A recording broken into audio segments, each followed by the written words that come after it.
cleaning lady sat by mistake at the billionaire's reserved table, and he completely changed her destiny. Before we start the story, tell me in the comments which city you're watching from. And at the end, don't forget to rate this story from 0 to 10. Enjoy the story. Jenny Hart was sitting in the wrong chair. Not just any wrong chair, the most wrong chair in the entire Cole Grand Hotel in Dallas, Texas. The chair reserved for billionaire guests, celebrities, and people who probably had more money in their wallets than she earned in a whole year cleaning bathrooms. And she had no idea. Sitting there with her simple navy blue dress bought on clearance at the department store on Fifth Avenue, the Texas version, not the New York one, Jenny nervously adjusted the white linen napkin on her lap while whispering softly, "My God, Jenny, today you won't drop anything. Got it? No tripping, no knocking over glasses, no saying something silly at the wrong time." She took a deep breath, looked around the gala hall decorated with crystal chandeliers that seemed to cost more than her entire apartment, and smiled to herself. "You can do this, girl. It's just a dinner. You've cleaned this hall 1,000 times. Now you're on the other side, the fancy side." The problem was that Jenny was way too fancy for that night. Too fancy for a cleaning lady who had been awarded Employee of the Year. Because the name card in front of her plate, that little white card beautifully printed in gold lettering, said, Jenny Hart. And Jenny, blessed confident soul, thought that was part of the special award protocol. Of course it is, she thought.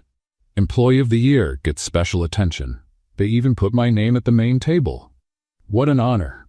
She fixed her hair, which her neighbor Doris had styled with enough spray and hairpins to survive a Category 5 hurricane. Jenny touched the hairstyle discreetly and whispered, "Doris, you're an artist. This hair won't move even if I dance all night." Dance? Her? Jenny Hart? She almost laughed to herself. Calm down, Jenny. You don't even know how to dance. Don't get carried away now. On the other side of the hall, near the service entrance, 2 event staff members held clipboards and walkie-talkies, checking the guest list with increasingly confused expressions. "Marcy, are you sure her last name is Hart?"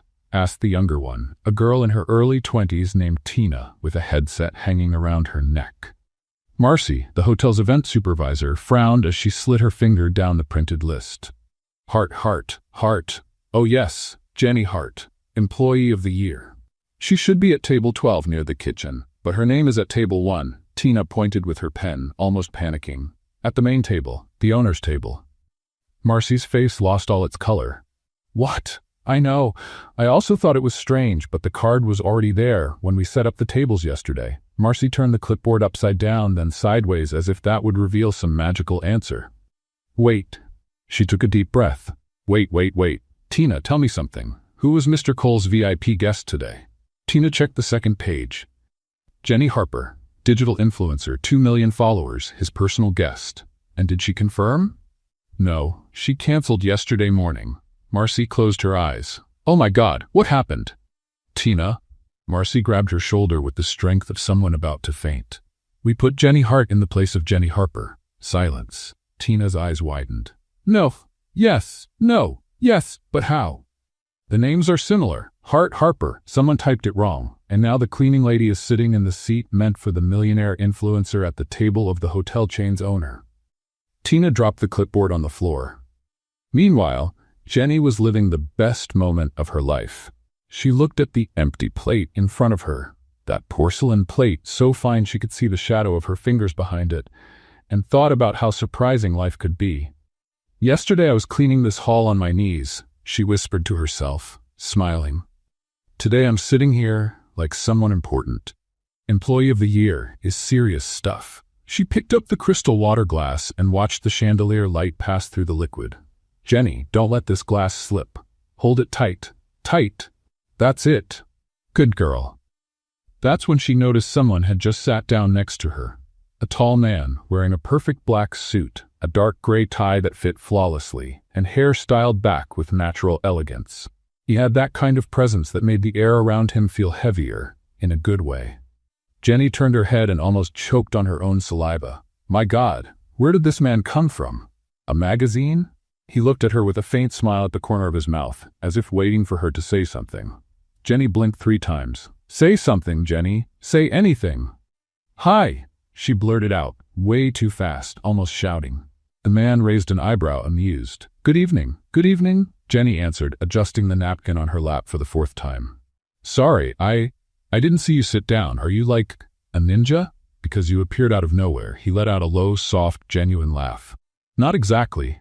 Jenny held out her hand, excited. I'm Jenny Hart, nice to meet you. He shook her hand with polite firmness. Nathan, nice to meet you, Jenny. Nathan, that's a beautiful name. She released his hand and nervously placed hers back on her lap. Do you work here at the hotel too? Nathan tilted his head, curious. In a way, yes. Oh, that's great. I work here too. Jenny smiled wide. I'm a housekeeper, but I won Employee of the Year. That's why they invited me to this fancy dinner. I still can't believe it. I never thought I'd sit in such a comfortable chair. My gosh, this chair is like a cloud. Nathan watched Jenny with growing interest, as if he were seeing something rare. Employee of the Year, he repeated slowly. Congratulations, that's a big accomplishment. Thank you. Jenny placed a hand on her chest, touched. Honestly, I almost cried when I found out. I've been working here for 3 years, you know? I wake up at 5 in the morning, take 2 buses, clean 17 floors a day. But I love what I do. People think it's strange, but it's true. Why do you love it? Nathan asked, truly interested. Jenny paused, thought for a second, and answered with honesty. Because I make things beautiful. When someone walks into a room that's clean, tidy, smelling good, they feel good. And that makes me happy. You know when you do something that seems small, but it makes a difference to someone? That's what it is. Nathan stayed silent for a moment, just watching her. Jenny noticed and blushed. Sorry, I talk too much when I get nervous. My neighbor always says, Jenny, you sound like a radio without an off switch. She laughed at herself, nervous. But it's true. I even talk to myself while I work. Like, Jenny, don't forget to clean behind the door. Jenny, be careful with the flower vase. People probably think I'm crazy. Nathan smiled, a real smile this time. I think you're authentic. Jenny blinked. Really? Really? She was speechless for a whole 2 seconds, then she murmured softly, Wow, Nathan, you're kind. Across the room, Marcy was having a silent meltdown. Tina, he already sat next to her. I know, I saw. What do we do? I'm going over there. Tina took a deep breath, adjusting her clipboard. I'm going to talk to him, quietly. Tina, no. He'll fire us. Marcy, we don't have a choice. We have to tell him there's been a mistake. Tina started walking toward table 1, her heart beating so hard she thought everyone in the room could hear it. Meanwhile, Jenny kept chatting. Did you travel far for this dinner? She asked, curious. Sort of, Nathan answered vaguely. I travel a lot. Traveling must be nice, right? I've never left Dallas. Well, once I went to Houston to visit my aunt, but that doesn't count because it's close. Jenny sighed. One day I want to see the beach, like a real beach, with white sand and blue water. You've never been to the beach? Nathan asked, surprised. Never. Jenny laughed without embarrassment. But it's on my list. You know those dream lists we make? The beach is at the top of mine. Nathan watched her with an expression Jenny couldn't read. That's when Tina reached the table, wearing a forced smile and eyes full of quiet panic. Good evening, Mr. Cole, she said softly, leaning slightly toward Nathan. I'm sorry to interrupt. Nathan turned his head toward her, keeping his elegant posture. Yes, Tina? Jenny looked at Tina, then at Nathan, not understanding anything. Mr. Cole? He has the same last name as the hotel? Tina gave Jenny a quick glance, then returned to whispering to Nathan. Sir, there was a small mistake in the guest list. Miss Hart, she hesitated, choosing her words carefully. She is our Employee of the Year. Her place was at table 12, but there was some confusion with the names, and Nathan raised his hand, politely interrupting her. Tina. Yes, sir? He looked at Jenny, who was watching everything with wide eyes, clearly confused, then he looked back at Tina. She is exactly where she's supposed to be. Tina blinked. Sir? There is absolutely no problem, Nathan said with calm firmness. Miss Hart can stay at the table. Tina froze for a moment, processing what she had just heard. But, sir, the original guest didn't show up, Nathan finished, without taking his eyes off Jenny. So there's no reason to change anything. It's fine. Tina swallowed hard. Understood, sir. Excuse me. She stepped away quickly, almost tripping over her own feet. Jenny, still confused, looked at Nathan. Wait, you're Kind of her boss? Nathan gave a small smile. Something like that. Oh. Jenny adjusted her napkin again, nervous. Sorry, I didn't know. You must be important here at the hotel, right? In a way. Jenny took a deep breath. Well then, thank you for letting me stay. I didn't want to cause trouble. If you want me to move to another table, I will. Really, no problem. Nathan watched her for a long moment. Jenny? Yes? I want you to stay. Jenny's heart jumped in a strange way. Are you sure? Absolutely. She gave him a shy smile. Okay then, I'll stay. That was when the waiter arrived with a tray of appetizers, tiny canapes decorated like pieces of art. Jenny looked at the plate as if it were a museum sculpture. Oh my goodness, this is food? It's so pretty it almost feels wrong to eat it. Nathan watched her reaction, clearly amused. You can eat it. That's what it's for. Jenny picked up a canapé with exaggerated care, as if it might explode. All right, I'll eat it. But if I drop crumbs on this white tablecloth, I swear I'll clean it up. Nathan shook his head, smiling. Across the room, Marcy grabbed Tina's arm when she returned. So, what did he say? Tina was pale. He said she can stay. What? He said she's exactly where she should be. Marcy looked toward table 1, where Nathan and Jenny were talking like old friends. This makes no sense at all, Marcy whispered, stunned. I know, Tina replied, still processing. But he was smiling. Marcy narrowed her eyes. Smiling? Smiling for real. Like, happy. The two stood silently, watching the surreal scene. Because right then, without Jenny knowing, she was sitting next to the richest man in Dallas, the owner of the entire Cole hotel chain, the billionaire Nathan Cole. And for the first time in years, he was genuinely interested in getting to know someone real. All because of a wrong chair, and a mistake that, in the end, might not have been a mistake at all. Maybe it was fate. Jenny Hart was about to commit a culinary crime. She was holding the fish fork, small, delicate, clearly meant for seafood, and staring at the chocolate dessert that had just arrived, a molten cake with vanilla ice cream slowly melting beside it. Nathan watched, trying not to smile. A fork is a fork, right? Jenny said, already sticking the wrong utensil into the dessert with the confidence of someone who had no idea she was doing it wrong. Across the table, a woman in a red silk dress and pearl necklace almost choked on her wine. Nathan, however, simply laughed. A low, genuine laugh, the kind he hadn't given in years. You're absolutely right, he said, picking up his own fish fork and digging into the dessert too. A fork is a fork. Jenny froze mid-bite, staring at him wide-eyed. Are you copying my mistake just so I won't feel bad? I'm copying you because you're right. Whoever invented a specific fork for everything clearly had way too much time on their hands. Jenny let out a laugh way too loud for such an elegant room. Oh my goodness, Nathan, you're funny. The woman in red exchanged scandalized looks with her husband. Who is that girl? She whispered, not nearly as quietly as she thought. No idea, the husband replied, adjusting his glasses. But Mr. Cole seems different. Jenny didn't hear them. She was too busy trying to keep the ice cream from running down her chin. This stuff melts too fast, she muttered, wiping her mouth with her napkin. It's like it's running a marathon on the plate. Nathan rested his chin on his hand, watching her with a smile no one at that table could explain. Jenny. Yes? Do you always say whatever comes to your mind? She stopped, thought for a second, and answered with complete honesty. Yes. My neighbor Doris says I don't have a filter. Like, zero filter. Is that a problem? No, Nathan said firmly. It's refreshing. Jenny smiled shyly and went back to her dessert. Meanwhile, the woman in red leaned toward her husband and whispered again, She's wearing a department store dress. How do you know? I recognize the stitching. And look at the shoes. They're synthetic. Her husband shrugged. So what? So what? The woman almost shouted under her breath. She doesn't belong at this table, but Nathan didn't care. He was too busy watching the way Jenny enjoyed every bite as if it were the first dessert of her life. Seriously, Nathan, Jenny said, her mouth still half full. Whoever made this deserves an award. Like the Dessert Nobel Prize. Nathan laughed again. I'll suggest creating that category. Do it, Jenny pointed her fork at him, excited.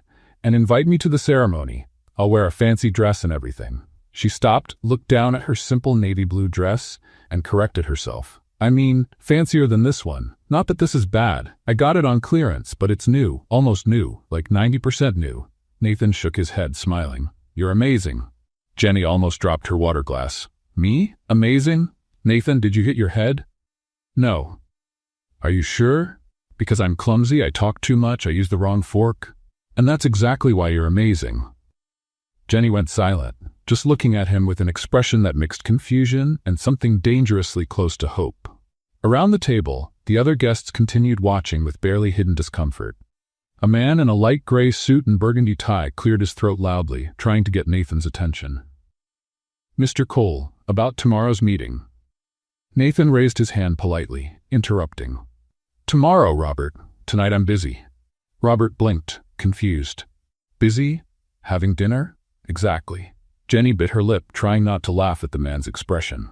When dinner finally ended and the guests began to get up, Jenny adjusted the small faux leather purse she had been carrying for 5 years. Well, she said, not really sure how to say goodbye. This was, wow, really, thank you for, letting me stay here, at the fancy table. Nathan stood as well, adjusting his jacket with natural elegance. Jenny? Yes? Can I ask you something? Of course, she answered quickly. Anything you want. I mean, within reason. Like, I'm not jumping out of an airplane or anything. Nathan smiled. No skydiving, just your phone number. Jenny froze. The whole room seemed to freeze with her. My number? Yes. Your phone number? Yes. Like, so you can call me? Exactly. Jenny put a hand on her chest, feeling her heart beating all out of rhythm. Nathan, are you sure you didn't hit your head? He laughed. Positive. Why would you want my number? I mean, She was about to say, just a housekeeper, but swallowed the words. Nathan took a step closer. Because I'd like to see you again. If you want to, of course. Jenny opened her mouth, closed it, opened it again, and finally with a thin voice answered, I want to. So? She grabbed her phone, her hands shaking so much she almost dropped it. Okay, all right. But I'm warning you, my phone is old. Like, really old. Sometimes the screen freezes. And the ringtone is that annoying default tune because I don't know how to change it. Nathan took out his own phone, an expensive brand new model, and held it out to her. Type it in. Jenny typed the number with trembling fingers, checked it 3 times to make sure it was right, and handed the phone back. There. But Nathan? Yes? If you change your mind later, it's okay. Really, I won't be upset. I mean, I'll be a little upset, but I'll get over it. Nathan put the phone in his pocket, his eyes still on her. I'm not going to change my mind. Jenny felt her face warm up. Okay, so, good night? Good night, Jenny. She turned around, started walking toward the exit, then stopped. Turned back. Nathan? Yes? Thank you, really, for today. It was the best dinner of my life. And before he could answer, Jenny practically ran out of the room, her heart beating so hard she thought it might explode. When she reached the street, she stopped, braced her hands on her knees, and took a deep breath. Oh my God, Jenny, what just happened? She looked at her phone in her pocket, and then, as if the universe were synchronized, the phone vibrated.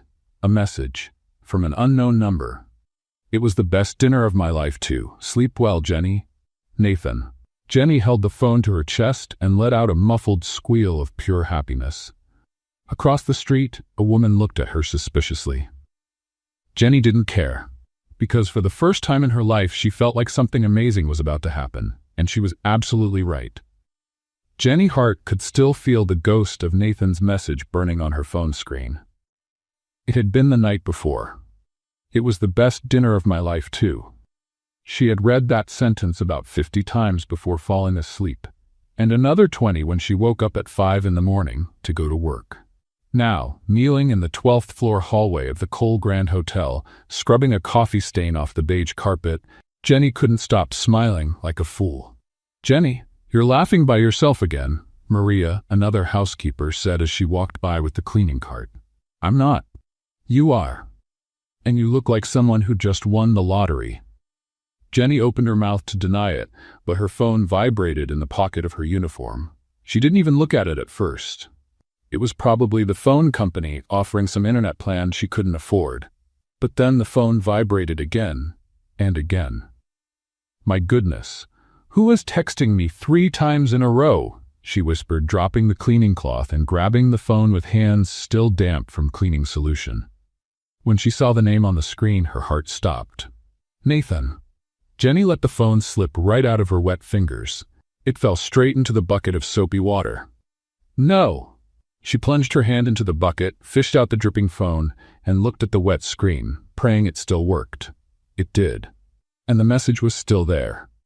"Good morning, Jenny. Would you like to have coffee with me today?" Nathan. Jenny sat down on the hallway floor, holding the soaked phone against her chest. "He wants to have coffee. With me. Coffee, like a hot drink, together." She took 3 deep breaths. "Calm down, Jenny. Breathe. You can answer a message. It's just typing. Typing is easy. Everyone knows how to type." She looked at her hands trembling and realized that no, typing was not easy at that moment. Maria walked by again, this time from the opposite direction, and stopped when she saw Jenny sitting on the floor. "Jenny? Are you okay?" Jenny hid the phone behind her back so fast she almost dropped it again. "Me? I'm fine. I'm great. Super great. Never been better." Maria narrowed her eyes. "You're sitting on a wet floor." "Yeah, it's because I was checking if the carpet is really clean. Up close. Really up close." Maria shook her head, confused, but kept walking. "You're strange, Jenny." As soon as she turned the corner, Jenny pulled the phone back out and read the message for the 4th time. "Okay, I need to answer. But what do I say? Hi, Nathan? Sure, I'd love to. No, too desperate. Maybe I'll check my schedule? Ridiculous, I don't have a schedule." She typed, "Hi, yes, I woo." Deleted it. "Good morning." It would be a plea. Deleted again. "Coffee, yes, thank you." "My goodness, Jenny, you sound like a broken robot." She took a deep breath and finally typed, "Good morning, Nathan. I would love to have coffee with you. What time?" She hit send before she could change her mind, and then she waited. 10 seconds. 20 seconds. Why isn't he answering? Did I write it wrong? Did he change his mind? Did he realize I'm not interesting? The phone vibrated. "How about 3 p.m.? I know a quiet place near the hotel." "Nathan." Jenny let out a muffled scream of joy and jumped to her feet so fast she hit her head on the cleaning cart. "Ow. Okay, it's fine. I'm going. I'm going to have coffee with Nathan." She looked at her reflection in the hallway's glass door. Wrinkled uniform, hair in a crooked bun, smell of cleaning products. I have 4 hours to look presentable. Jenny left the bucket in the middle of the hallway, grabbed her phone, and ran to the locker room. 3 hours and 40 minutes later, Jenny was locked inside the hotel bathroom, practicing in the mirror. "Hi, Nathan. Nice to see you," she said with an exaggerated smile, then made a face. "No, too formal. Sounds like I'm in a business meeting." She tried again, more relaxed. "Hey, Nathan, how are you?" She shook her head. "No, too casual. He'll think I don't care." Someone knocked on the bathroom door. "Jenny, you've been in there for half an hour." It was the voice of Sandra, the shift supervisor. "I'm coming out. I'm just fixing something." "Are you okay?" "I am. Super okay. Never been better." Jenny looked at the mirror again and whispered to herself, "Just be yourself. Natural. Calm. Confident." She took a deep breath and opened the door. Sandra was standing outside with her arms crossed. "Why did you change clothes in the middle of your shift?" Jenny looked down.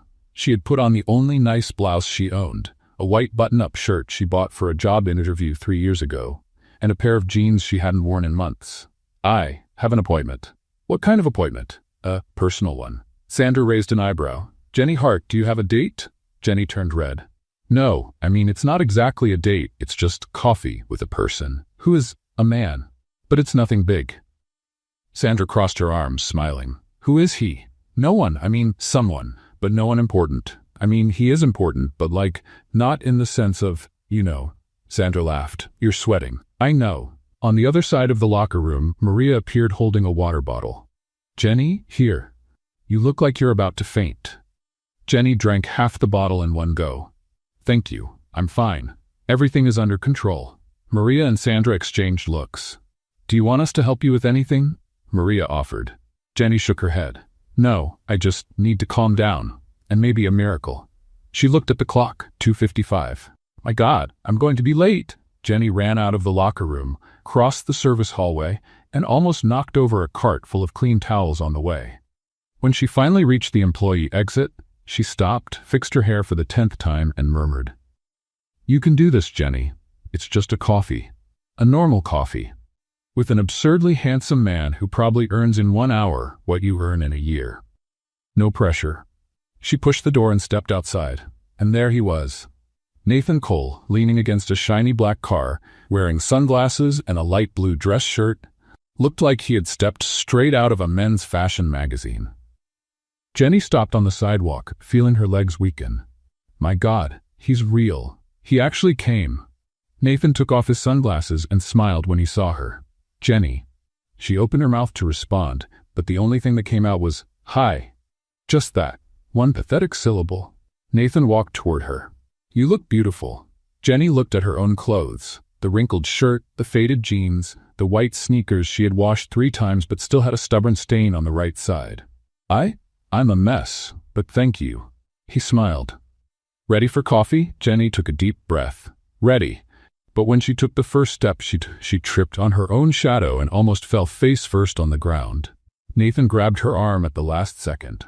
Careful. Jenny looked up, meeting his eyes, and felt the whole world stop for a second. And then, with a trembling voice, she whispered, "Are you sure you want to have coffee with me?" He smiled. The same smile that had made her heart race the night before, and answered, gently holding her hand. Absolutely. Jenny's heart was having a silent panic attack. Not a normal panic attack, the kind that makes you take a deep breath and count to 10. No, this was the kind of panic that makes you forget how to walk in a straight line. Nathan had just opened the cafe door for her, with that smile that melted any defense. And now Jenny was standing at the entrance looking inside as if it were a portal to another dimension. Because, well, it was. The place was absurdly elegant. Marble tables, gray velvet chairs, hanging plants from the ceiling, a menu written by hand on a giant chalkboard with drink names Jenny had never heard in her life. They have caramel macchiato with organic oat milk? She murmured, reading the board. Is that coffee or a magic potion? Nathan laughed. It's coffee. Very expensive, but still coffee. Jenny swallowed hard. Right, expensive coffee. I can handle that. A lie. She couldn't. They sat at a table by the window, and Jenny immediately started adjusting everything around her. The napkin, the salt shaker, the sugar holder, her own chair. You're nervous, Nathan observed, resting his chin on his hand, clearly amused. Me? Nervous? Jenny let out a laugh that was too high-pitched. No, I just like to keep things organized. Professional habit. After so much cleaning, you know? I organize everything. Even at home. Doris, my neighbor, says I have OCD, but I think it's just attention to detail. She was talking way too fast. Nathan kept smiling. Breathe, Jenny. I am breathing, look. She took an exaggerated deep breath. See? Breathing working perfectly. He shook his head, trying not to laugh. The waitress arrived, the young woman in a black apron with her hair up in a perfect bun that made Jenny feel even more out of place. Good afternoon. What can I get for you? Nathan looked at Jenny. You order first. Jenny looked at the chalkboard menu again, in total panic. I'll have a coffee. Normal coffee. Like coffee. The one that comes in a cup and we drink it, the waitress. Americano? Yes, Jenny almost shouted with relief. That one. Sugar? Yes, please. Milk? Also, cream? Jenny looked confused. Milk and cream aren't the same thing? The waitress smiled with forced patience. Not exactly. Then, just the milk, please. Nathan ordered a double espresso, and the waitress left. Jenny let out the air she had been holding. My God. Ordering coffee has never been this complicated in my life. Nathan laughed for real this time. You're amazing. Amazing at being clumsy, you mean? No, amazing at being honest. Jenny turned red. When the drinks arrived, she grabbed the sugar packet, tried to open it with shaking hands, and spilled half of it on the table. Oh no. Jenny tried to gather the sugar with her hands, but only made it worse. I swear I'm not always like this. She stopped, looked at Nathan, and sighed. Okay, I am. I'm exactly like this. Clumsy, nervous, and apparently unable to open a sugar packet without causing a disaster. Nathan picked up a napkin, helped clean the table, and said with complete sincerity, I think that's charming. Jenny froze mid-movement. You think it's charming that I spilled sugar all over the table? I think it's charming that you're you. Jenny felt her heart make a strange little jump. Nathan, you need to get out of the house more. Meet normal people, because if you think this is charming, your standards are really low. He smiled. My standards are exactly where they should be. Jenny didn't know what to say, so she did the only thing she could. She changed the subject. So, you said you travel a lot. For work? Yes. My company has offices in several states. I spend a lot of time traveling, supervising operations, meetings, things like that. Jenny nodded, impressed. Wow, that must be exhausting, right? Like, you must work a lot. I do, but it's what I chose to do. And do you like it? Nathan thought for a moment. I used to like it more. More before what? Before I realized I was living only to work, without connection, without anything real. Jenny stirred her coffee slowly, processing his words. I get it. Like, I work a lot too. Really a lot. But it's different, right? I work because I have to. You work because you chose to. It's not as different as you think, Nathan said, his voice gentle. In the end, both of us are just trying to get by. Just in different ways. Jenny looked at him, surprised by the depth of his answer. Wow, Nathan, are you like a philosopher in your free time? He laughed. No, just someone who spent too much time alone thinking too much. Jenny took a sip of her coffee, which was delicious by the way, and gathered the courage to ask, And have you ever dated? Like, seriously? Nathan hesitated. I have, a few times, but nothing that lasted. Why not? Because it was hard to know if people liked me or what I represented. Jenny frowned. What you represented? Nathan noticed the slip and shifted smoothly. The position, the title, you know how it is. Jenny nodded, though she didn't fully understand. Oh yes, the boss. People must kiss up to you all the time, right? Nathan almost spit out his coffee. Something like that. Jenny laughed. Sorry. I say things without thinking sometimes. Don't apologize. It's refreshing. They sat in a comfortable silence for a moment, just drinking coffee and watching people walk by outside the window. Then Nathan asked, And what about you, Jenny? Have you ever dated? Jenny turned red. Me? Date? She laughed, but it was a sad little laugh. No, I never had time for that. Never. Never. She stirred her coffee again, avoiding his eyes. I always worked too much, really too much. Since I was a teenager, my parents, well, they weren't around much. So I learned early that if I didn't take care of myself, no one would. And taking care of myself meant working. A lot. All the time. Nathan stayed quiet, just watching her. Jenny continued, her voice softer. And when you work all the time, there's no room for other things. For going out, for meeting people, for dating. So I kind of gave up on that idea. I thought it just wasn't for me. And now? Jenny lifted her eyes and met his. Now? I don't know. Maybe I was wrong. Nathan smiled. And in that moment, Jenny felt something she had never felt before. Hope. When the check arrived, Nathan reached for his wallet, but Jenny was faster. No, I'll pay my part. Jenny, really, I brought money. She opened her purse and started counting crumpled bills and coins. Let me see, the coffee was $7. So, Nathan gently held her hand. Jenny, I invited you. I'll pay. But please. Jenny looked at her own hands full of counted money, and tears burned in her eyes. Because it was more than coffee. It was someone taking care of her. And she wasn't used to that. Nathan paid the bill, and they walked out of the cafe together. When they reached the sidewalk, Jenny stopped and said, Thank you, Nathan. Really, for everything. He smiled. Can we do this again? Jenny felt her heart race. You want to? Very much, she smiled, a real smile, full of light. Then yes. Yes, I want to too.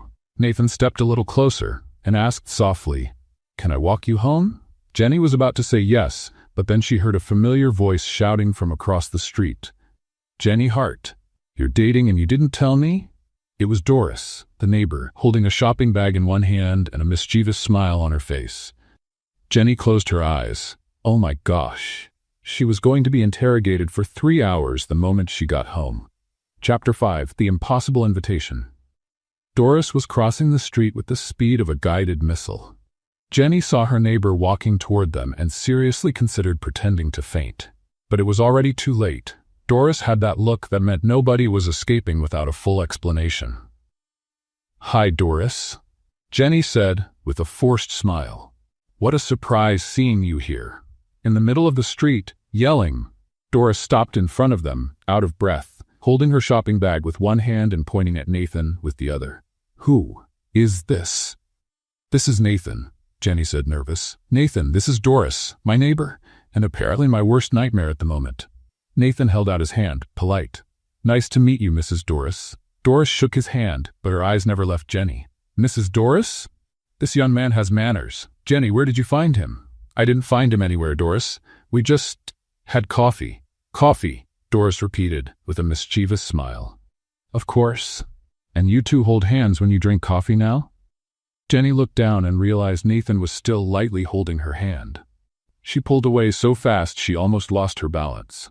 We were, but it wasn't. It's complicated. Nathan was clearly enjoying himself. Doris crossed her arms. Jenny Hart, you're going to tell me everything, every detail. But first, she turned to Nathan. You're handsome, polite, and you look like you have money. What are your intentions with my neighbor? Doris. Jenny's embarrassment was enough to melt asphalt. Nathan, however, answered with complete seriousness. My intentions are to get to know her better, and, if she agrees, take her out to dinner again. Doris nodded, approving. Good answer. You may stay. Jenny covered her face with both hands. I want to disappear. Doris patted her shoulder. Relax, dear. I'm just protecting you. She turned to Nathan again. Anything happens, I live in the apartment next door, and I have pepper spray. Nathan smiled. Noted. Doris finally walked away, but not without shouting from across the street. Jenny, you owe me a full conversation tonight. Jenny sighed. I'm sorry, she's intense, she's great, Nathan said, smiling, and she clearly cares about you. Jenny looked at him, surprised. You didn't think she was nosy? I did, but in a good way. Jenny shook her head, smiling, and that was when Nathan asked, Jenny, are you free Saturday night? She blinked. I think so. Why? There's a charity event at the hotel, fundraiser, dinner, auction, those things, and I'd like you to go. With me. As my guest. Jenny froze. You want me to go with you? To an event? A charity event? With rich people? Yes. Nathan, I don't know if... You don't have to decide now, he said gently. Take your time, but I'd love for you to come. Jenny opened her mouth, closed it, then whispered, I don't have anything to wear. Nathan smiled. You can go however you like. I just want your company. And before Jenny could answer, he leaned in, kissed her lightly on the forehead, and said, I'll text you later. Then he walked away, leaving Jenny standing on the sidewalk, touching her forehead like she had just received a divine blessing. 3 hours later, Jenny was in total panic inside Doris's apartment. I don't have anything to wear, Doris. Doris was sitting on the sofa, calmly drinking tea, while Jenny paced back and forth like a trapped animal. Breathe, dear. How am I supposed to breathe? He invited me to a charity event with rich people, and I'm going in what? My cleaning uniform? Doris set her cup down. Jenny Hart, sit here. Jenny sat, her hands trembling. Doris held her face with both hands. Listen, you are going to that event. You're going looking beautiful, and you're going to win everyone over. Understand? But I have a dress. Jenny blinked. You do? Doris stood, walked to the bedroom, and returned holding a green satin dress, simple but elegant. It was my daughter's. She wore it once to a graduation party and never wanted it again. Said the color wasn't for her, but on you, it's going to look perfect. Jenny touched the fabric gently. Doris, I can't accept this. Of course you can, and you will, because you deserve it, Jenny. Tears slid down Jenny's cheeks. I don't deserve it. You're amazing, Doris said firmly, and it's time for you to believe that. On Saturday afternoon, Jenny was sitting in Doris's kitchen chair while her neighbor tried to tame her hair with a curling iron. Ouch! Doris, stop pulling. I'm not pulling. Your hair is stubborn. You're ripping my scalp off. Drama queen. Jenny looked in the mirror and almost didn't recognize herself. The green dress looked perfect. Her hair, despite her protests, was turning out beautiful. And Doris had even lent her a simple pair of pearl earrings. I look different, Jenny murmured. You look beautiful, Doris corrected. Jenny looked at her own reflection and felt a knot in her throat. Doris, what if I'm not good enough? What if people look at me and realize I don't belong there? Doris stopped fixing her hair and turned Jenny to face her. Listen, you are good enough. You always have been. And if someone at that event can't see it, that's their problem, not yours. Jenny wiped her tears before they ruined the light makeup Doris had done. Thank you for everything. Doris smiled. Now go and do great. When Jenny walked out of the building and saw Nathan waiting by the car, her heart almost stopped. He was wearing a tuxedo, a full tuxedo. Bow tie, perfect hair. And when he saw her, the smile that appeared on his face made all of Jenny's nervousness worth it. Jenny, he said, unable to finish the sentence. I know, she said nervously. The dress is borrowed. And the earrings, too. And Doris almost pulled my scalp off in the process. But you look stunning. Jenny didn't know what to say. Nathan opened the car door for her. Ready? Jenny took a deep breath. No, but let's go anyway. He laughed and got into the car beside her. As they drove toward the hotel, Jenny looked out the window and whispered quietly, "Please let me not mess anything up today." Nathan took her hand and squeezed it gently. "You're going to be perfect." Jenny looked at him and for the first time almost believed it. But when they arrived at the hotel and saw the line of luxury cars, the people in designer gowns, and the photographers at the entrance, Jenny felt the panic return in full force. Nathan noticed. "Hey, look at me." She looked. "You're with me, and as long as you're with me, nothing bad will happen. Do you trust me?" Jenny nodded, even with her heart racing. And when they stepped out of the car and the cameras began flashing, Jenny held Nathan's hand tightly. Because in that moment, she realized she was about to step into a completely different world. And she had no idea if she would survive it. Jenny Hart had never seen so many diamonds in one place. And it wasn't an exaggeration. Every woman walking through the entrance of the Cole Grand Hotel ballroom seemed to be wearing the equivalent of a small country's annual budget around her neck, wrists, and ears. Jenny glanced at her borrowed pearl earrings and thought, "Doris, I hope you have insurance for these things." Nathan held her hand firmly as they entered the ballroom. And then it happened. Everyone, absolutely everyone, turned to look. Jenny felt the weight of dozens of eyes on her as if she were being scanned by X-ray machines. "Nathan," she whispered, tightening her grip on his hand. "Everyone is looking." "Because you look beautiful," he replied calmly. "Or because I clearly don't belong here." Nathan stopped, turned to her, and said firmly, "You belong anywhere I am. Understand?" Jenny swallowed hard and nodded. But inside, the panic was screaming. They walked through the ballroom, and Jenny tried not to trip over her own feet. The emerald green borrowed dress suddenly felt too bright, too simple, too cheap. Around her, women wore gowns with labels Jenny only saw in magazines. The men had tailored tuxedos, watches that cost more than she made in 5 years. And her? She had a borrowed dress, fake pearl earrings, and a pair of shoes that were already starting to pinch.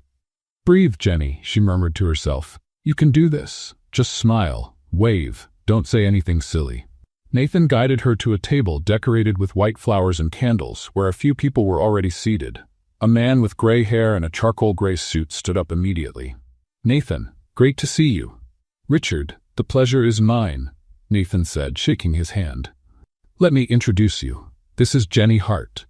Jenny extended her hand, nervous. "Nice to meet you." Richard shook her hand politely, but Jenny noticed the evaluating look he gave her from head to toe. "Hart?" he repeated, as if trying to remember where he'd heard the name. "Are you from Hart Industries?"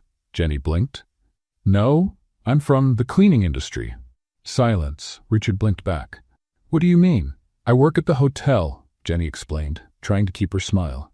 "I'm a housekeeper.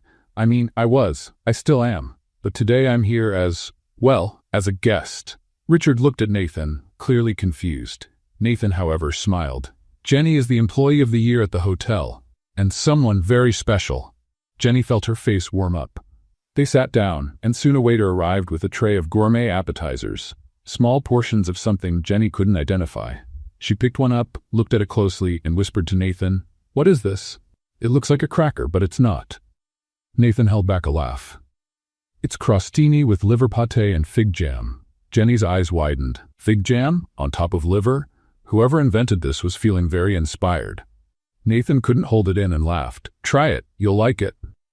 Jenny took a cautious bite, chewed slowly, and then her eyes lit up. "My goodness, this is amazing, unbelievably amazing." She grabbed 2 more from the tray before the waiter walked away. On the other side of the table, a woman in a bright red dress and a diamond necklace watched Jenny with an expression that mixed curiosity and disdain. She leaned toward the friend next to her and whispered, though not as quietly as she thought, "Who is that girl? I've never seen her in our circles." The friend, with platinum hair and a perfect bun, shrugged. "Me neither. And look at the dress. It looks like one of those neighborhood shops." Jenny heard it. Every word. She stopped chewing, the appetizers suddenly losing all flavor. Nathan heard it too. He turned his head toward the women with a look so cold they immediately went silent. Then he took Jenny's hand on top of the table, in front of everyone, and said loud enough for the whole room to hear, "Jenny, you look wonderful, and I'm very happy you're here with me." Jenny felt tears burning in her eyes. She didn't know if it was from embarrassment or emotion, maybe both. The woman in red cleared her throat, embarrassed, and looked back at her plate. But the damage was already done. Jenny stood up abruptly. "Excuse me. I just need to go to the restroom." Nathan tried to hold her hand. "Jenny?" "It's fine," she said, forcing a smile. "I just need a minute." She left the hall before he could respond. Jenny locked herself in the women's restroom, braced her hands on the marble sink, and looked at her reflection. "You don't belong here," she whispered to herself. "They're right. You're just a housekeeper in a borrowed dress, pretending to be someone you're not." She wiped her tears carefully, trying not to smudge the makeup Doris had done so lovingly. The restroom door opened, and the woman in red walked in. Jenny froze. The woman stopped beside her, touching up her lipstick in the mirror. For a moment, neither of them said anything. Then the woman spoke, still looking at her reflection. "Do you really work at the hotel?" Jenny took a deep breath. "Yes." "As a housekeeper?" "Yes." The woman put the lipstick cap back on, placed it in her designer purse, and finally looked at Jenny. "And Nathan Cole brought you as his guest?" Jenny lifted her chin, trying to hold on to her dignity. "He did." The woman gave a half smile. "Interesting. Why?" "Because Nathan Cole never brings anyone to these events. Ever. He always comes alone, greets people, makes a donation, and leaves. But tonight," she looked Jenny up and down again, "but this time with something that resembled respect. Tonight he brought you, and he defended you in front of everyone." Jenny stayed quiet. The woman turned to leave, but before opening the door, she said, "Maybe you don't belong to our world, but clearly you belong to his." And then she left, leaving Jenny alone with her own thoughts. When Jenny returned to the hall, Nathan was waiting near the entrance. He walked toward her immediately. "Are you okay?" Jenny nodded. "I am. I'm sorry. I just needed a moment." Nathan held her face gently with both hands. "Jenny, I don't care what anyone here thinks. I only care about you." "Why?" she asked, her voice trembling. "Why do you care about me? I'm not like these people." "Exactly," Nathan said, looking straight into her eyes. "That is exactly why." And before Jenny could respond, he pulled her back into the hall, her hand firmly in his. When they reached the table, Nathan stopped, turned to all the guests seated there, and said in a clear voice, "I want everyone to meet Jenny Hart. She is intelligent, dedicated, genuine, and one of the most remarkable people I've ever met, and I'm very fortunate to be here with her tonight." Jenny was speechless. The entire hall fell silent. And then, from the back of the room, someone started clapping. Then another, and another, until the whole hall was applauding. Jenny looked around, stunned, tears now running freely. Nathan smiled and whispered in her ear, "See? You belong here." And for the first time that night, Jenny almost believed it. But then, on the other side of the hall, a woman rushed in and walked straight toward Nathan. She was stunning. High-fashion dress, perfect blonde hair, and a smile that didn't reach her eyes. When she stopped in front of them, she looked at Jenny with barely disguised disdain and said, "Nathan, darling, we need to talk. Now."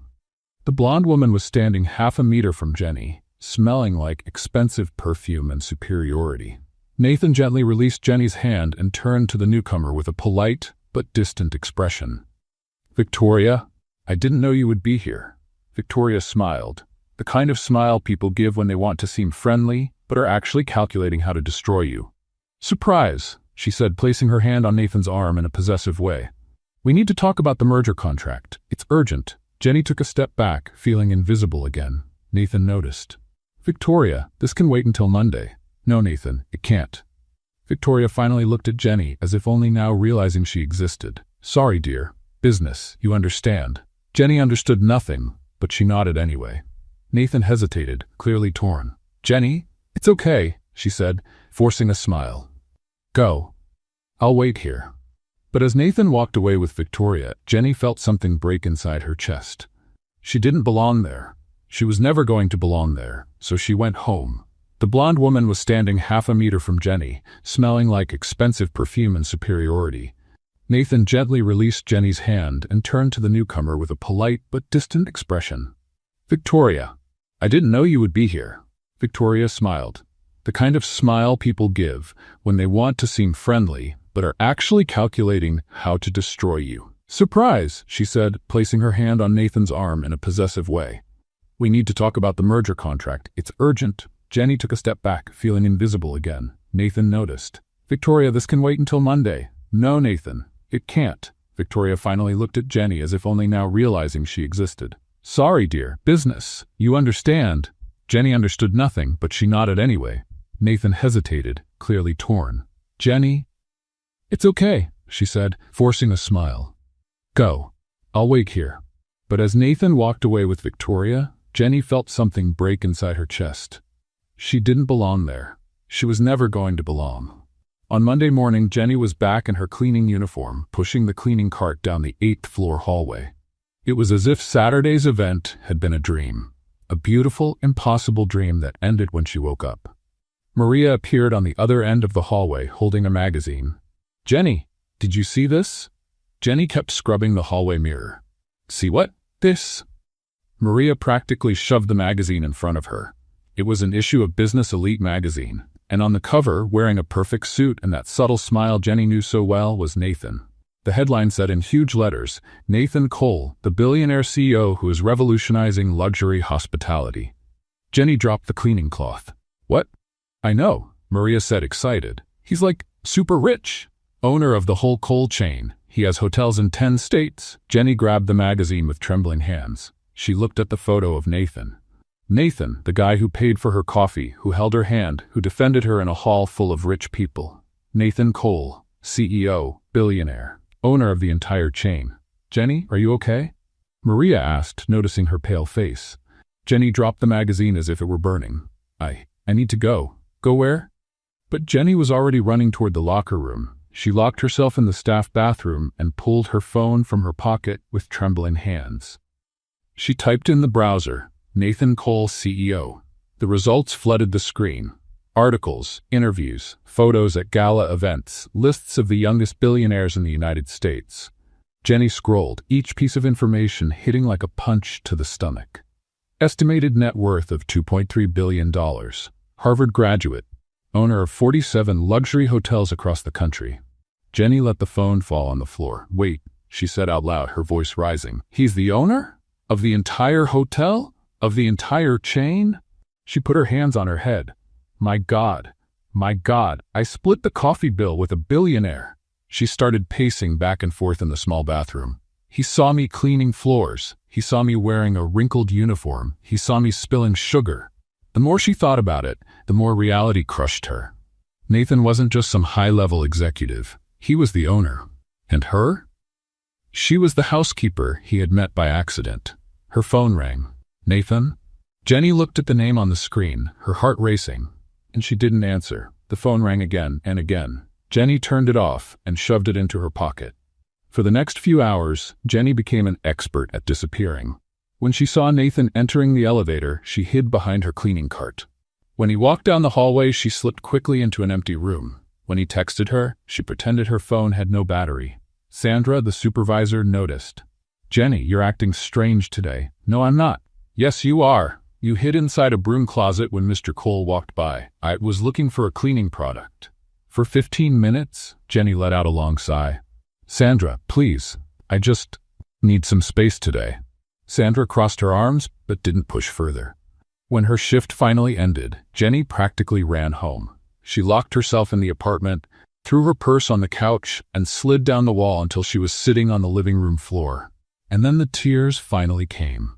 She cried over the humiliation of not realizing who he was. She cried because she had believed, even for 1 second, that someone like Nathan Cole could ever be interested in someone like her. She cried because, deep down, a part of her still wanted to believe. But how? How could she, a housekeeper with a borrowed dress and shoes that hurt, ever stand next to a billionaire? Someone knocked on the door. Jenny wiped her face quickly. Doris, it's not a good time. It's not Doris, the voice was Nathan's. Jenny froze. Jenny's. Open the door. She stayed silent, barely breathing. I know you're in there. I just want to talk. Jenny shut her eyes tight. Go away, Nathan. No, not until you hear me out. There's nothing to hear. Yes, there is. Jenny stood up, furious, and yanked the door open. Nathan stood there, still in his suit, hair slightly messy, a worried look on his face. Why didn't you tell me? Jenny asked, her voice shaking. Why didn't you tell me who you really were? Nathan took a deep breath. Because for the first time in my life, someone was looking at me. Not at my last name, not at my money, just at me. But you lied.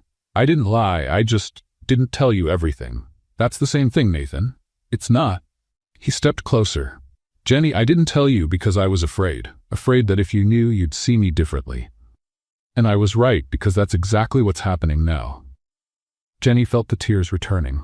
You don't understand. You're a billionaire, Nathan. A billionaire. And I'm a housekeeper. I clean bathrooms. I can barely pay rent. How do you expect this to work? Nathan held her shoulders gently.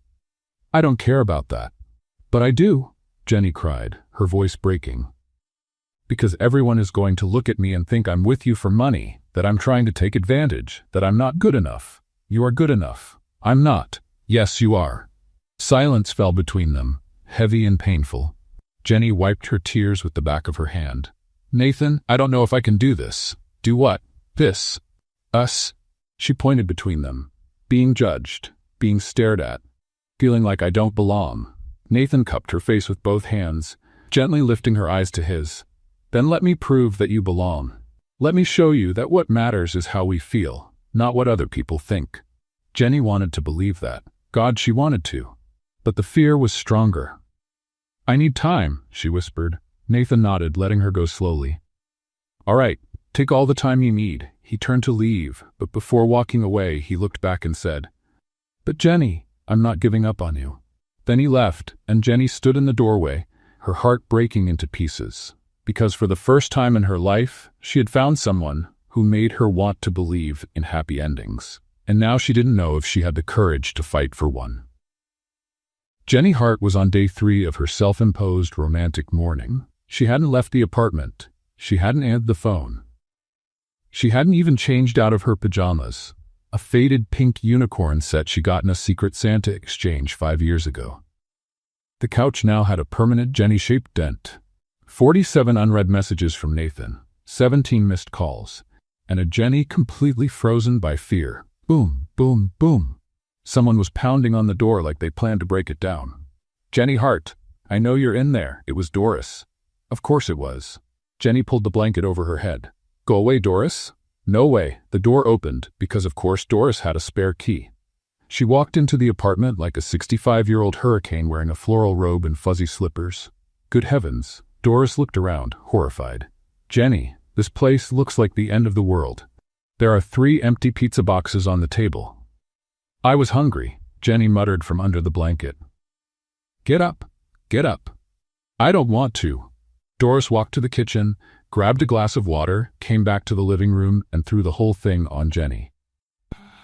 Doris! Jenny jumped off the couch, soaked, hair stuck to her face, unicorn pajamas dripping. Are you out of your mind? Doris crossed her arms. Get up, drama queen. You're not the star of a soap opera. Jenny wiped her face with her wet sleeve. Doris, I'm not in the mood for what? For living? For working? For stopping the pity party? I am not feeling sorry for myself. Yes, you are. Doris pointed a finger right in her face. You've been here for 3 days, eating pizza, crying, and watching romantic videos on your phone. Jenny turned bright red. How do you know I was watching romantic videos? Because I heard them through the wall. 10 marriage proposals that will make you cry? Really, Jenny? Jenny collapsed back onto the couch. Doris, you don't understand. He's a billionaire. Billionaire. And I'm me. Doris sat beside her. And? What do you mean, and? Didn't you see? I don't fit in that world. Who said you have to fit into his world?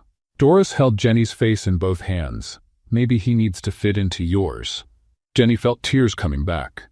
But Doris? No buts. Doris stood and pulled Jenny up with her. Now you are going to take a shower, change out of those ridiculous pajamas, and go back to work. Understood? I can't go back. He's there. So what? You're going to spend the rest of your life hiding? Jenny didn't have an answer. 2 hours later, Jenny was in the hotel's locker room, changing clothes with shaking hands. Maria walked in, saw Jenny, and screamed, Jenny, you're alive. Technically, yes. We thought you'd been abducted by aliens or something. Jenny shut her locker. I just needed a few days. A few days? Jenny, you vanished. And Mr. Cole, Maria lowered her voice. He asked about you, personally. He came into the locker room and everything. Jenny's heart skipped. He came here? He did, and he looked really worried. Like, really worried. Jenny felt her chest tighten. Maria, I need to tell you something. What? I kind of have been seeing him. Maria dropped her bag on the floor. You what? Shh. Jenny covered her mouth. Don't shout. Maria moved her hand away, eyes enormous. Jenny Hart, you are dating the billionaire CEO who owns the hotel chain, and you didn't tell me? I don't know if I'm dating. We've been out a few times, and he's amazing, Maria, but I don't know if I can do this. Do what? Date a handsome, wealthy, polite man who clearly likes you? Be part of that world. Maria held Jenny's shoulders. Jenny, listen. You're amazing. And if he doesn't see that, that's his problem. But if he does, then the problem is you not believing it. Jenny took a deep breath. Thank you, Maria. Now go work before Sandra fires you. Jenny was cleaning the hallway on the 15th floor when she saw the note taped to her cleaning cart. A white envelope, her name handwritten on it. She opened it with trembling fingers. Inside was a printed letter on official Cole Grand Hotel stationery. Employee Scholarship Program. First recipient, Jenny Hart. Jenny read the letter 3 times. The program offered full tuition for college, technical courses, or any kind of professional training, and her name was on it, as the very first choice. She turned the letter over and saw a handwritten note on the back. Jenny, you deserve the chance to become anything you want to be. Not because I'm asking, but because you always deserved it. N. The tears came before she could stop them. He wasn't trying to change her. He was trying to help her grow. Jenny pulled her phone from her pocket with shaking hands, opened her messages, 47 texts from Nathan. She scrolled to the last one. Jenny, I understand if you don't want to see me again, but please know that you changed my life, and I will never regret meeting you. Jenny wiped her tears and began to type. Deleted it. Typed again. Deleted it. Took a breath. And finally wrote, Can we talk? The reply came in 3 seconds. Whenever you want, wherever you want. Jenny smiled through her tears. Today, at sunset, on the hotel roof. She sent the message, put her phone away, and looked at the letter in her hands. For the first time in 3 days, Jenny Hart felt something she hadn't felt in a long time. Hope. And maybe, just maybe, the courage to try again, because some stories deserve a second chapter. And hers with Nathan was just beginning. The sunset in Dallas painted the sky orange and pink when Jenny reached the rooftop of the Cole Grand Hotel. She had come up through the service stairs, old habits, and now she was standing at the access door, watching the scene in front of her with her heart racing. Nathan was there, wearing jeans and a simple white shirt, no tie, no jacket, nothing that reminded her of the billionaire CEO. And beside him, on a checkered blanket spread on the ground, there was food truck food. Burgers wrapped in aluminum foil, fries in brown paper bags, soda in cans, and 2 strawberry milkshakes with striped straws. Jenny stopped 3 feet away. Nathan turned his head, saw her, and smiled. That smile that made her stomach flip. You came. I came, Jenny answered, her voice shaky. He stood up, wiping his hands nervously on his pants. I didn't know what you liked to eat, so I got a little bit of everything from the food truck on the corner. There's a regular burger, one with cheese, a vegetarian one. He was talking way too fast. And fries. A lot of fries. Because who doesn't like fries, right? Jenny took a step forward. Nathan, yes? Breathe. He let out the air he had been holding and laughed nervously. Sorry, I was afraid you wouldn't come. Jenny walked over to the blanket and sat down, crossing her legs. I almost didn't. Nathan sat in front of her, keeping a respectful distance. What made you change your mind? Jenny looked at him, really looked, and saw something she didn't expect. Vulnerability. The letter, she said softly. The scholarship program. Nathan, why? He looked away toward the city below, the lights starting to switch on one by one. Because I realized something. I've spent my whole life surrounded by people who wanted something from me. Money, connections, status, but you. He looked back at her. You never asked me for anything, and when I tried to give you something, you wanted to split the cafe bill. Jenny laughed through the tears forming in her eyes. It was $7, Nathan.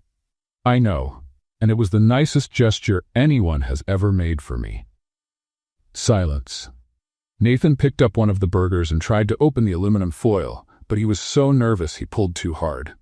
The burger slipped out of the wrapper, flew over the blanket, and landed on the rooftop floor with a sad little splat. Jenny's eyes widened. Nathan looked at the fallen burger, and then the two of them started laughing. Not a polite laugh. A real one, the kind that makes your stomach hurt. "My God," Nathan said, still laughing. "I can buy a hotel, but I can't open a sandwich." Jenny wiped the tears from laughing. "See? You're clumsy too. I'm not the only one."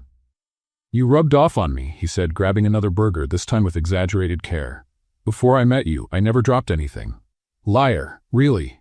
Nathan opened the burger successfully and offered it to her. "I used to be coordinated, elegant, sophisticated." Jenny took the burger. "And boring?" Nathan stopped, thought for a moment, and agreed. "And boring." They ate in a comfortable silence for a few minutes, watching the sun disappear completely on the horizon. Then Jenny said, her voice low, "Nathan, I need to tell you something." He set the burger aside, giving her his full attention. "You can tell me." Jenny took a deep breath, trying to find courage. "I'm afraid you'll wake up one day and realize you deserve someone better."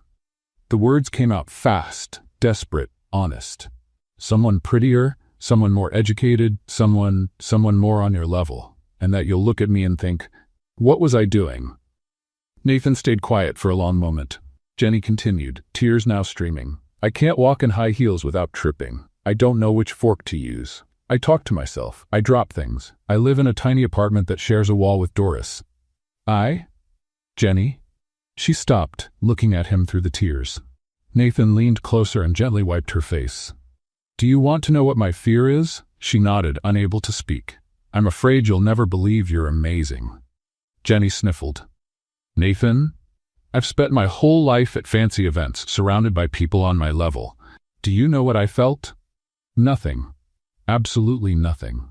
He held her hand.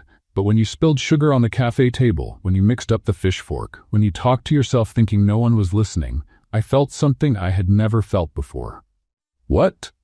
"That I was alive." Jenny closed her eyes, letting the tears fall freely. Nathan continued, "You make me laugh. You make me want to be better. You make me feel like there's something more important than meetings and contracts and profits. And yes, you talk to yourself. And yes, you drop things. But those are the parts I love the most." Jenny opened her eyes. "Love?" Nathan realized what he had said and turned red. I didn't mean, it's too soon to." Jenny cut him off, placing her hand on his face. "Say it again." "What?" "The part you love the most." Nathan smiled, that shy, genuine smile he only showed to her. "I love that you talk to yourself. I love that you drop things. I love that you tried to split the bill for a $7 coffee. I love—" He took a breath. "I love you, Jenny Hart." The world stopped. Jenny looked at Nathan. Nathan Cole, billionaire CEO, owner of 47 luxury hotels, Harvard graduate, sitting on the floor of a rooftop eating a food truck burger and telling her he loved her. And she realized something. Maybe she didn't need to change. Maybe she just needed to believe. "I love you too," she whispered. Then she kissed him. It was a kiss that tasted like fries, burger sauce, and strawberry milkshake. A kiss with tears mixed in and muffled laughter. The most perfect and imperfect kiss at the same time. When they pulled apart, Nathan rested his forehead against hers and said, "So, do we try again?" Jenny smiled. Our way? Our way? No fancy events?" "No fancy events, just food trucks and rooftops." Jenny laughed. "I accept." And there, under the Dallas stars, with the city shining below them, Jenny Hart and Nathan Cole decided to write their own story. An imperfect, messy, completely theirs story. And for the first time, Jenny believed that maybe, just maybe, she deserved a happy ending. Chapter 10. Victoria's Revenge, corrected. 3 weeks had passed since the rooftop kiss. 3 weeks of good morning messages, quick lunches hidden in the hotel kitchen, and secret smiles in the hallways. Jenny was floating, until that Tuesday morning. She was in the hotel locker room, putting her uniform in the locker, when she noticed the silence. That heavy kind of silence that happens when people were talking about you 2 seconds before you walked in. She looked around. 5 coworkers immediately looked away. "Good morning?" Jenny said, confused. Sandra, the supervisor, cleared her throat and hurried out. Maria was sitting on the bench, scrolling on her phone with a strange expression on her face. "Maria, what's going on?" Maria looked up, hesitant. "Jenny, did you see the messages?" "What messages?" Maria handed her the phone. It was the hotel employees' group chat, and it was on fire. Jenny scrolled through the messages, her heart tightening with every line. Guys, is it true Jenny is dating the owner of the hotel? Seriously? Jenny? She must be using him to move up in life. I always thought she was too perfect. Now it makes sense. I bet she's after his money. Jenny felt her legs go weak. How did they find out? Maria sighed. Victoria. Who? That blonde woman who showed up at the charity event. She came here yesterday, talked to some people in management, and accidentally let it slip that you and Mr. Cole are together. Jenny dropped the phone on the bench. She did it on purpose. Of course she did, Maria said, annoyed. But Jenny, don't let it get to you. The people who know you know you're not like that. But from the way the other employees were looking at Jenny at that moment, it was clear not everyone thought so. During her shift, Jenny felt every stare, every whisper, every small laugh when she walked by. At lunch, she sat alone in the cafeteria for the first time in 3 years. Maria tried to sit with her, but Sandra called her over to solve something urgent. And Jenny stayed there, pushing food around her plate without eating, feeling the weight of everyone's judgment. That's when she heard the conversation at the table next to her. 2 receptionists, Stacy and Laura, were talking loud enough for Jenny to hear, and that was probably the point. I always thought she was strange, Stacy said, biting an apple. Now it makes sense. Strange how? Laura asked. That too perfect attitude, you know? Always nice, always helping everyone. It was all an act. Jenny tightened her grip on the fork. And Stacy lowered her voice, but not enough. She must be really good to catch a billionaire like that. Jenny felt something break inside her chest. She stood up so fast the chair scraped on the floor. Both women turned, realizing Jenny had heard everything. Jenny, we weren't. Stacy started, awkward. But Jenny was already leaving the cafeteria, her eyes burning with tears she refused to let fall in front of them. Jenny locked herself in the 5th-floor bathroom, the one almost no one used, and finally let the tears fall. She slid down until she was sitting on the cold floor, hugging her knees. I can't win, she whispered to herself. If I'm not with him, I'm too inferior. If I am with him, I'm a gold digger. She wiped her face with trembling hands. Why did I think this could work? The bathroom door opened. Maria walked in, out of breath, as if she had been running. Jenny, I knew you were here. Maria, I just want to be alone. No, you're not going to be alone. Maria sat on the floor beside her. Because I'm not going to let those mean people make you give up. Jenny let out a bitter laugh. They're right, Maria.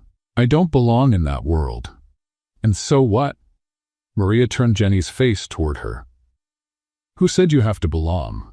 Jenny, you're the hardest working, most honest, most amazing person I know. And if Nathan Cole saw that, it's because he has eyes in his head. Jenny wiped her tears again. But everyone thinks I'm with him for money. Not everyone. I don't think that. And you know why? Maria smiled. Because the Jenny I know can barely open a sugar packet without spilling everything. Do you think she's capable of being manipulative? For heaven's sake. Jenny laughed through the tears. Thank you, Maria. You're welcome. Now get up and wash your face. You're not letting Victoria win. When Jenny went back to the hallway, she saw a crowd of employees near the main lobby, all looking in the same direction. Jenny walked closer and froze. Nathan was there, in a perfect suit, serious expression, talking directly to Victoria, who was standing in front of him with a fake smile on her face. Nathan, darling, I don't understand why you're so upset, Victoria said in a syrupy voice. I only mentioned casually that. You didn't mention anything casually, Nathan cut her off, his voice cold. You intentionally spread gossip to harm Jenny. Victoria blinked, pretending innocence. Gossip? Nathan, I only told the truth. You two are seeing each other, aren't you? What I do in my personal life is not your business, and certainly not the business of this hotel's employees. But Nathan, and since you love honesty so much, here's one. You're banned from all Cole hotels. Permanently. Victoria's smile vanished. You can't do this. I can. And I just did. Nathan turned to the security guard. Please escort the lady to the exit. Victoria looked around, realizing everyone was watching. You'll regret this, Nathan. She's not worth it.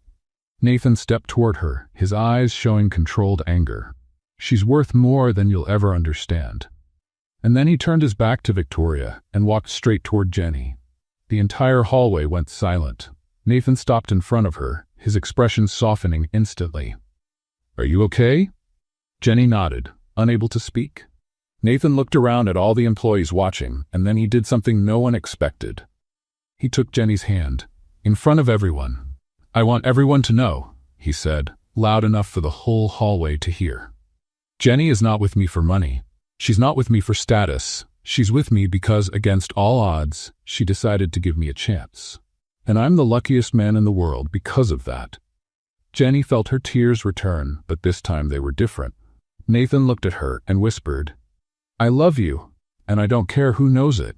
And there, in the middle of the Cole Grand Hotel lobby, with dozens of people watching, Nathan Cole kissed Jenny Hart. And for the first time, Jenny didn't care about the stares, because she finally understood something. What people thought didn't matter, what the two of them felt did.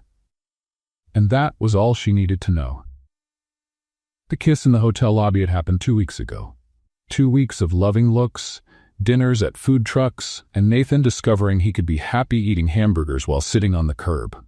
And now he was standing in front of Jenny's apartment building holding a bottle of wine that probably cost more than her rent. Jenny opened her apartment door with a nervous smile. Hi, Nathan said, handing her the bottle.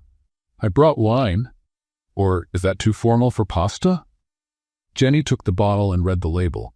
"Nathan, this has a year printed on it. Like a specific year." "Wine has a year?" "It does," he said, stepping into the apartment. "But honestly, I have no idea what it means. The hotel sommelier gave it to me." Jenny closed the door and watched as Nathan looked around. The apartment was tiny, a combined living room and kitchen, an old but comfortable couch, a small TV on a scratched wooden stand, floral curtains Doris had gifted her 3 years ago, and Nathan was standing there in his dress shirt and slacks, completely out of place and completely perfect. "It's small," Jenny said, her voice shaky. "I know, but it's mine." Nathan turned to her, smiling. "It's perfect. You don't have to lie. I'm not lying." He walked to the window that faced the parking lot. "You have a view of a parking lot." Jenny laughed, nervous. "I know. Very glamorous, right?" "It's real," Nathan said, turning back to her, "and I love that." Jenny felt her face warm. "Sit down. I'll finish dinner." Nathan sat at the little 2-person table while Jenny stirred the pot of spaghetti and meatballs. "So," he said, watching her, "do you cook often?" "Always," Jenny answered, tasting the sauce. "This is basically the only thing I know how to make without burning the place down." "Have you tried making other things?" "Once I tried roasting chicken." Jenny made a face. There was so much smoke the fire alarm went off and the fire department showed up. Nathan tried not to laugh. "Really? Really?" Doris thought the building was on fire. It was a nightmare. As if called by her name, the apartment door opened. Doris walked in with the spare key, holding nothing. "Oh," she said, pretending to be surprised when she saw Nathan. "You're here." Jenny turned, still holding the wooden spoon. "Doris, did you knock?" "I did." Doris lied without hesitation. "You didn't hear me. I just came to grab my remote." "What a coincidence you're having dinner." Jenny narrowed her eyes. "Doris, you didn't leave any remote here." "I didn't." Doris looked around dramatically. "Oh, then it must be in my apartment. Sorry, carry on. Pretend I'm not even here." She left, closing the door. Nathan was clearly holding back a laugh. "Does she always do that?" "Always," Jenny sighed. "Welcome to my life." They sat down to eat, and Nathan took his first bite of spaghetti. He chewed, stopped. His eyes widened. "Oh my God." Jenny froze. "Is it bad?" "I knew it. I put in too much salt, didn't I?" "Jenny," Nathan said, looking at her with a serious expression. "This is the best thing I've ever eaten in my life." She blinked. "Really? Really?" He took another bite, almost desperate. "Where did you learn to make this?" Jenny smiled shyly. "My grandma. It was the only thing she knew how to cook too. I guess it's genetic." Nathan laughed, and they kept eating in comfortable silence, until the door opened again. Doris, this time holding an empty mug. "Sorry," she said, all innocent. "I forgot my mug here yesterday." Jenny didn't even look up from her plate. "Doris? That mug is mine." "It is?" Doris looked at the mug. "Wow, it looks just like mine. Anyway, enjoy your meal." She left again. Nathan was laughing openly now. "She's obviously keeping an eye on you." "She's protecting me," Jenny corrected, smiling. In her own way, Nathan suddenly grew serious. "You're lucky, you know? Lucky? To have someone who cares like that, someone who bursts into your apartment just to make sure you're okay. Jenny looked at him, noticing the sadness hidden behind his words. You don't have that? Nathan shook his head. My family is complicated. We see each other on holidays, sign birthday cards, but we don't have this closeness, this loving invasion of privacy. Jenny laughed at the phrase. Loving invasion of privacy. I'm using that with Doris. They finished eating and Jenny began collecting the dishes. Nathan stood to help. You don't have to. I want to.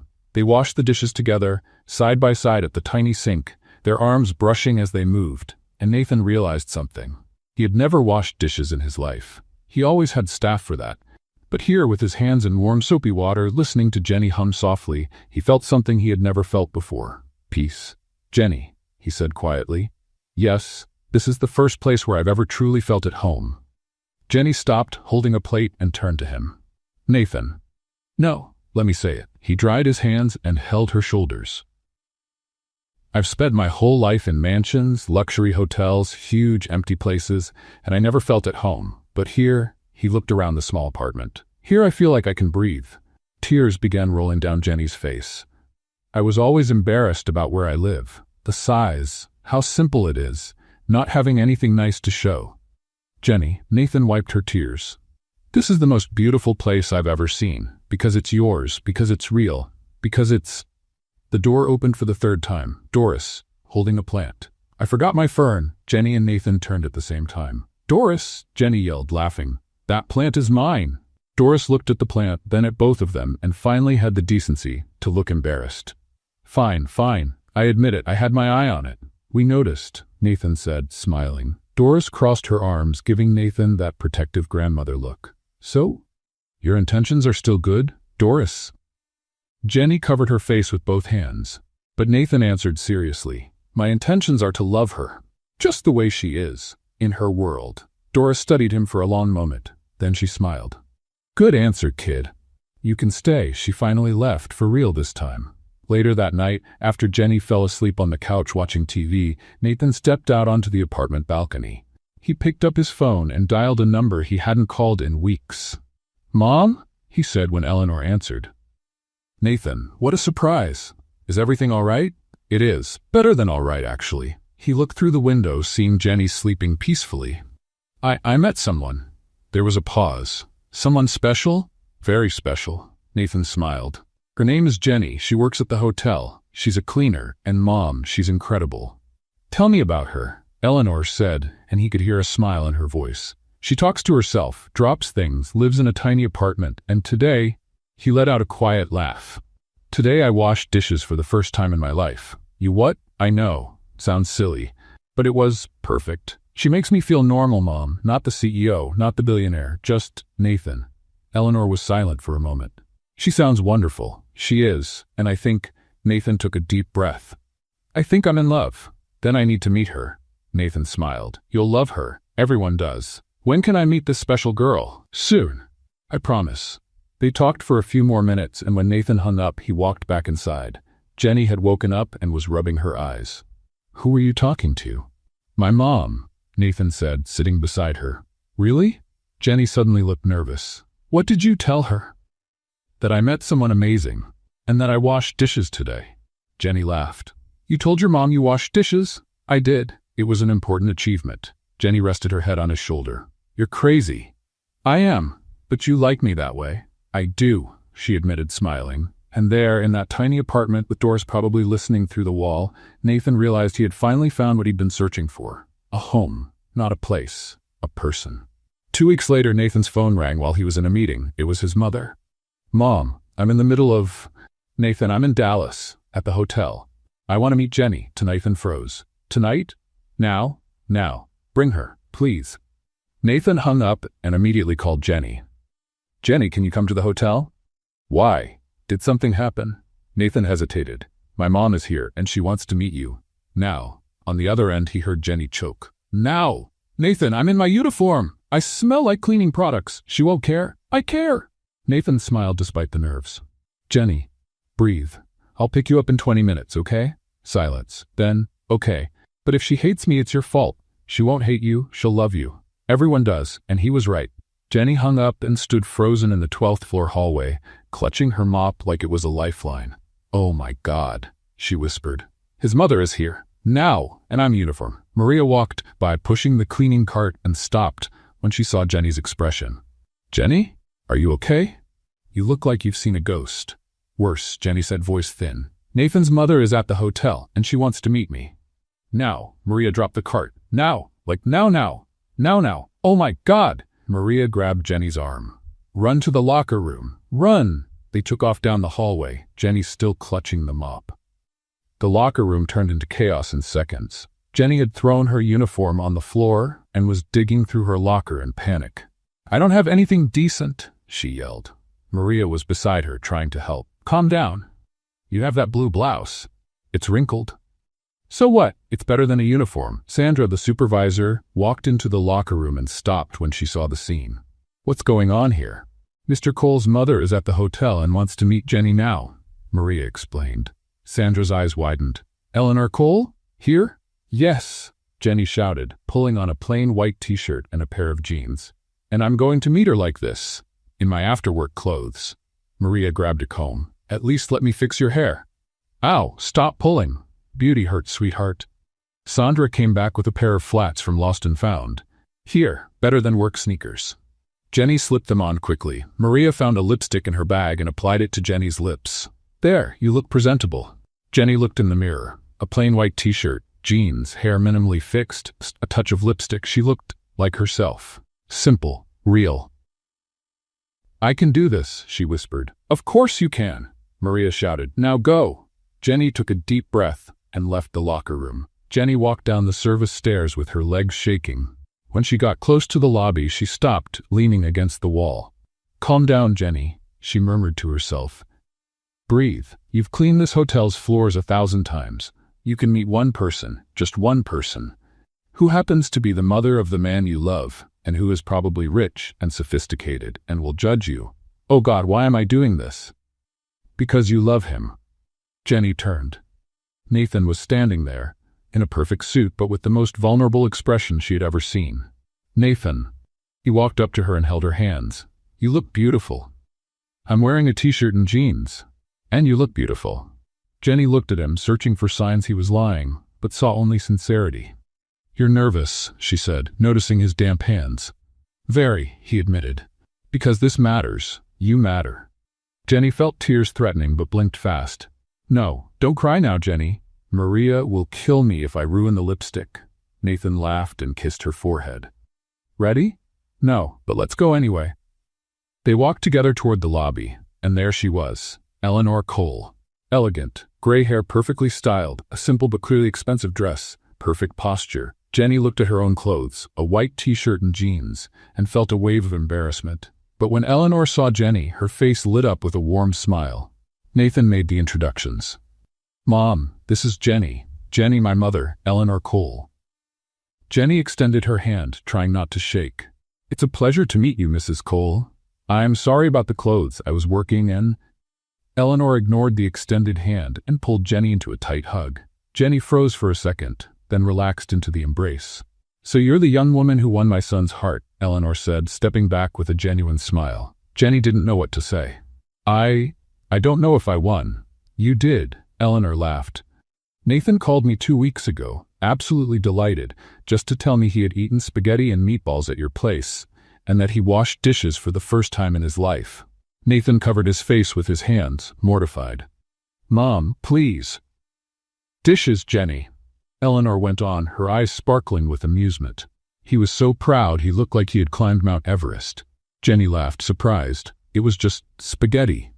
"It was much more than that," Eleanor said, suddenly serious. "It was the first time in years I heard my son truly happy." Tears burned in Jenny's eyes. Eleanor took her hands gently. "Thank you, Jenny, for making my son smile again, for reminding him that life exists beyond work and responsibilities." I didn't do anything special," Jenny whispered. "Yes, you did," Eleanor said firmly. "You reminded him of who he really is." Jenny couldn't hold back her tears. Eleanor wiped her face with a silk handkerchief she took from her purse. "And don't worry about your clothes, dear," she said with a smile. "You look perfect just the way you are. Authentic, real, Exactly what my son needs. Jenny felt her heart melt. Call me Eleanor, she continued. No more Mrs. Cole. After all, we have plenty of time ahead to get to know each other better. The next 3 months were transformative. Eleanor showed up at Jenny's apartment twice a week, always with shopping bags. Eleanor, you don't have to. Nonsense. Tomorrow you and I are going shopping. No discussion. And that's how Jenny found herself in expensive stores, trying on clothes she never imagined wearing. Until Eleanor stopped when Jenny walked out of the fitting room in an emerald green dress. That one is perfect. Jenny looked at the reflection. Are you sure? It's very simple.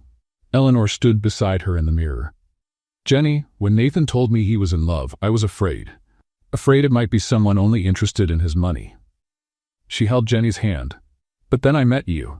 I saw the way you look at him, and I realized you love my son for who he truly is. The tears came down.